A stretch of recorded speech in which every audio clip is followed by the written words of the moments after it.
Hello, everyone, and welcome to Team Talk. Here to go through all of the teams from our favourite tabletop fantasy football game. My name is Chris. I'm joined by Mr. Tom Hovell, and this week we are talking about the team that many people love to hate. It is the Dwarf team, a much talked about one when it comes to the second edition and the things that you got for it.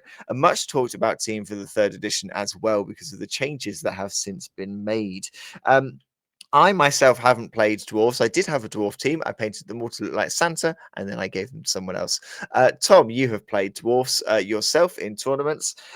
If you are new to the game of Blood Bowl, or you're looking to have a bit of a change in what you normally play, why would you pick dwarfs? So dwarfs are one of those strategical, methodical teams. They're not the best team to start off with, to be honest, because obviously being dwarfs with little legs, they don't move very far. However, they are like little tanks. Very difficult to get them off the pitch in season 2, and again season 3 has shown that continues. So they are a team that likes to get down like into a scrum with other players. But one thing you have to be aware of is if your opponent is a fast team and gets around the back of you, they're gone. You can't catch them. That's the only problem. So as I say, you've got to really plan. You've got to be thoughtful in your positioning and thoughtful in your steps. Yes, a team that has zero access to agility skills kind of sums up dwarfs quite nicely. Let's have a little look at the roster then. Your dwarf lineman coming in at 70,000, movement 4, strength 3, edge 4, passing 5, armor 10, block, defensive, and thick skull, which is one of the biggest change to third edition. Previously coming with tackle, making them very powerful. Defensive, though, still with its benefit and maybe more helpful in the new edition. You've then got your dwarf runners, 2 of these. You have got a Costa 80,000. Movement 6, strength 3, edge 3, passing 4, armor 9, sprint, sure hands, and thick skull. Sprint being a new skill for them. Your dwarf blitzers come in at 100,000, movement 5, strength 3, edge 4, passing 4, armor 10. They come with block, diving tackle, and thick skull. So they are absolutely hunting your dodging pieces. You've then got 2 Troll Slayers coming in at 95,000, movement 5, strength 3, edge 4, passing 5, armor 9, block, dauntless, frenzy, thick skull, and the new skill Hatred for Trolls. Then you have got the Death Roller, 170,000, one of the most expensive big guys, movement 5, strength 7, edge 5, no passing ability, armor 11, break tackle, dirty player, juggernaut, loner +4, mighty blow, no ball, secret weapon, and stand firm. Rerolls come in at 60,000 for the dwarfs, which is a slight change to previously. If you're new to Blood Bowl, that is a quite dependable roster if you are playing a very kind of conservative, punchy game. You've got lots of forgiving rerolls in there and forgiving skills. If you're not new to Blood Bowl, you're looking at dwarfs and you are maybe wondering how the change is going to impact them, because losing tackle is quite a big one. Defensive is now tackle kind of combated your dodge. They've now got defensive to combat guard instead, which is quite a kind of significant change. It combats put the boot in as well. Combats that as well. So you've got Yeah. two. It's So there's 2. combating for that. Yeah, so basically defensive in the book now says during the opponent's turn, opposition player marked by this player cannot use the guard or put the boot in skill. And the put the boot in skill is one of these new devious skills. And put the boot in is this player can provide offensive assists when a teammate performs a foul action, regardless of how many opposition players are marking this player. So this whole area is going to be quite new and quite interesting how you're going to work this out. It's almost like a fouling version of guard and anti-guard. I Well, think, yeah. defensive was always a lot of the time, I always hated when I random defensive, and I never chose defensive. In tournaments, maybe more useful, but you didn't see it too often. We then saw it come in for the Amazon team. Hopefully, these dwarfs can kind of make good use of it, though. Is there any other kind of key way they've changed for this edition? If you do know Blood Bowl well, Yes. Tom, what else what else have we got that's different? So the big thing for them is brawling brutes as well. So this is a special skill. So as I mentioned at the beginning, they're not the fastest team. So you would always kind of look to either do a 2-1 grind with this team, because again, they're not rushing down the pitch at all. Hmm. But now in season 3, they've come up with a new rule to help these bashy teams.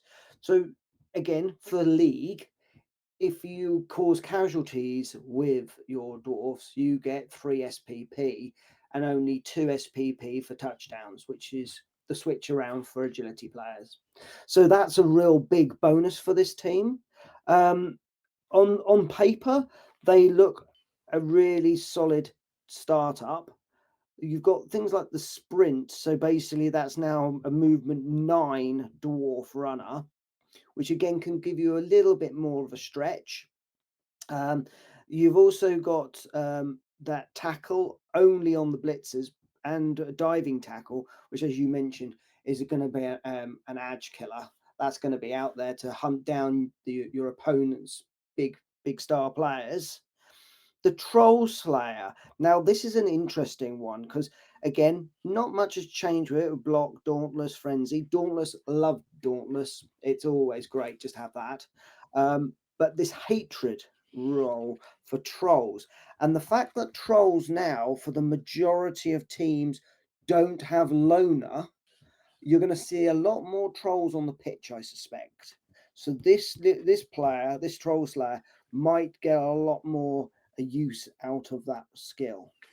Yeah, just for anyone who's not up to date with the hatred trait or hatred skill, whenever this player performs a block action against a player with the same keyword as as shown in the brackets, this player may re-roll a single player down result.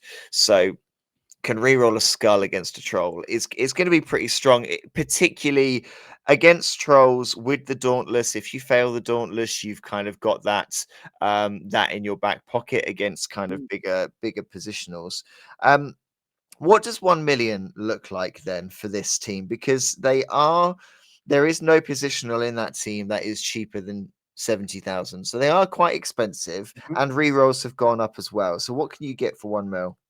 So again, with this team, there's some variations, but I've stuck with the classic. So meaning I've got rid of the death roller, because even though the death roller is now it's got a loner down to 4 plus, it's still a secret weapon, which basically means that if you're playing against the edge team, they'll just rush and score a touchdown, and the most expensive positional you've got on your team is now off the pitch. Yeah. So what I've found is that you can have all the other positionals. So that's 2 troll slayers, 2 blitzers, 2 runners, 5 linemen, and 1 reroll for 960k. I am immediately live recording, checking one thing because what I am noticing here is that dwarves do have access to bribery and corruption, Yep. which is very very handy for them as far as a bribe goes for that death roller. Um, and this is me not bothering to want to edit a video and live checking whether they previously had bribery and corruption, which they did not. Yeah. So that is one benefit, which because the reroll, the death roller is always a very expensive piece, and I don't think I very rarely see people take the death roller as a starter within that roster. So I think that's kind of the right way to normally go. I believe the bribery and corruption is the rule is slightly different here. Ooh, can you no longer get it for 50,000? So, bribery and corruption. So basically, these teams are literally unscrupulous and are known for their expert ways of bending the rules to breaking point. Okay, so the rule here is once per game, when a team with this special rule rolls a 1 on argue the call, they may re-roll the d6. So from that, I'm saying that the half price bribes is no longer there. Well, let's have a little look Page at 154. inducements, and we'll see what the inducement for a bribe says. 0 to 3 bribes available, 0 to 6 for teams with bribery and corruption, 100,000 gold pieces, 50 gold pieces for teams with bribery and corruption. There you So go. they can take it as. So that's a big benefit to them, because that was one of the biggest issues, is you had a 170,000 fouling piece on the pitch that you could not foul with Yeah. reliably without risking the send off. So now that your bribes, now that you can take more bribes, you know, you're going to be a very expensive team, but you can take more bribes and you can spend, you know, if you've got 50k in your treasury and you've got a death roller, I think you probably just you do just spend it on a bribe, probably to kind of, in a league setting, to make the most of that death roller against those kind of quick scoring teams. So Yeah. um So I'm just gonna. I'm gonna do this live. we're doing live editing in this. We're Live. doing live fact checking in this one. Why do you live fact check?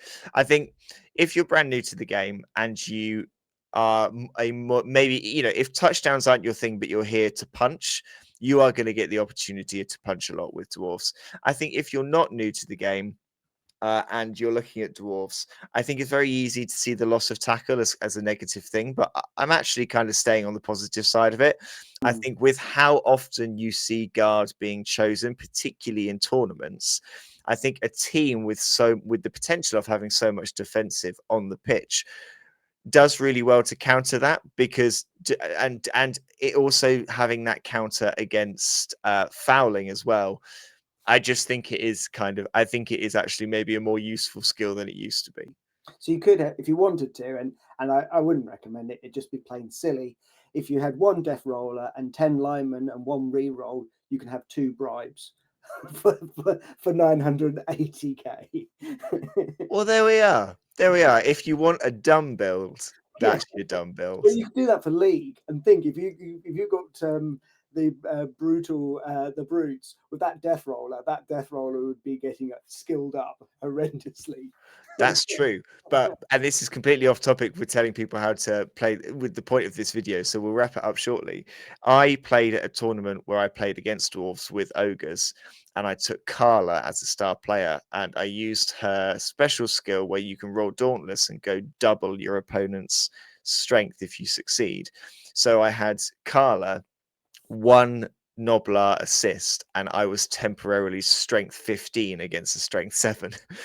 And then I realized that as soon as I got it on the floor, I had to try and foul it off the pitch, because otherwise it was going to destroy so many of my Noblars immediately. And I didn't get off the pitch and then had a right panic. But anyway, Dwarves are dwarves. Dwarves are the team that you remember. They're very punchy. Yes, they've lost tackle, but they have access to general. You can skill them up to get it. Yes, they've lost access to strength skills as a primary on the lineman, so you're waiting on that mighty blow. But dwarves were always such a powerful side, and they are going to continue to be quite a powerful side. So pick them up, give them a go, and let us know what you think. Thank you very much, Tom. Thank you, everybody, for watching. We'll be back next time for another review of one of the teams from our favorite tabletop game. We will see you then.